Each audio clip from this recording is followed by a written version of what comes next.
ကဲအားလုံးပဲမင်္ဂလာဒီနေ့မှာတော့ကျွန်တော်ပြချင်တဲ့အကောင်လေးတွေကတော့ဒီကို brand ထုတ်တဲ့ဒီကောင်လေးတွေပဲဖြစ်ပါတယ်ဒီမှာဆိုရင်ကျွန်တော်မှာဒီကတ်ကလေးပေါ့နော်ကတ်ကလေးနဲ့ကတ်ရမယ်ဒီတဲ့အကောင်လေးကျွန်တော်ပြပါမယ်ဗျပြရင်ဘူးလေးကိုပြပါမယ်ဘူးလေးကတော့ဒါမျိုးလေးပေါ့နော်ကဲအဲ့ဆိုရင်လူပုံလေးကိုပြပါမယ်ဗျ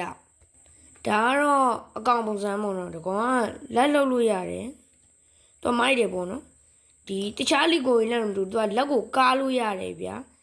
နောက်ဝင်ဒီသူ့ရဲ့ပေါ့နော်ဒီလိုမျိုးရှီးလေးတွေကအစသူကအသီးစိတ်ကိုလုပ်ပေးထားတာဗျာအဲ့ဒါလေးတစ်ခုတော့ဒီခိုးကိုကြိုက်တယ်ဗျာအဲ့ဆိုရင်အထေကအဟာကိုကျွန်တော်လိုက်ပြပါမယ်ကဲလက်ကတော့ဒါမျိုးကားလို့ရရပေါ့နော်ရှယ်မိုက်ပါတယ်ဒီခိုးကမိုက်ပါတယ်နောက်ဝင်သူကမျက်နှာနှစ်ဖက်ပါတကောင်ကဒီမှာပြုံးနေမျက်နှာကြီးပေါ့နော်ဒီကောင်ကပူကြိုက်လို့တော့ကျွန်တော်ဒီဟာလေးပဲတက်ထားပါမယ်ကျွန်တော်က WN လေးလဲဝယ်လိုက်ပေါ့နော် Kamen Rider တစ်ကောင်လဲဝယ်ထားတယ်ဒါတွေကတရားလေးပါကဲအဲ့ဆိုရင် Kamen Rider တစ်ကောင်ပြပါမယ်ဗျာ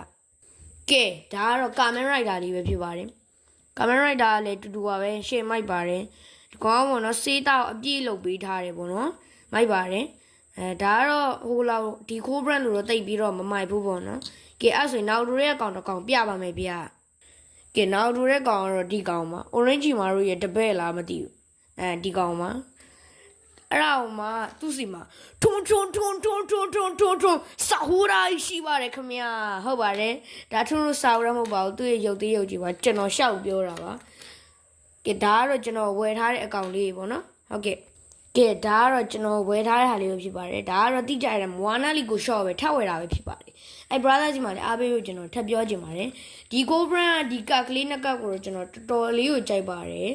ဒီခိုး brand ကိုလည်းကျွန်တော်ထောက်ဝယ်အောင်ပါပေါ့နော်ပတ်စံအခုလောလောဆယ်မရှိလို့ပေါ့နော်ဒီကျွန်တော်1000နဲ့ဒီကောင်လေးလျောက်ဝယ်ခဲ့ပေါ့နော်စွမ်လေးပေါ့အဲကောင်လေးပါဒီကောင်လေးလည်းမျက်နှာနဲ့ဖက်ပါပါတယ်ကဲဒီနေ့ကဗီဒီယိုတော့ဒီလောက်ပါဒီလောက်ပဲဖြစ်ပါတယ်နောက်နေ့ဗီဒီယိုမှာပြန်တွေ့ကြပါမယ်အားလုံးပဲ bye bye guys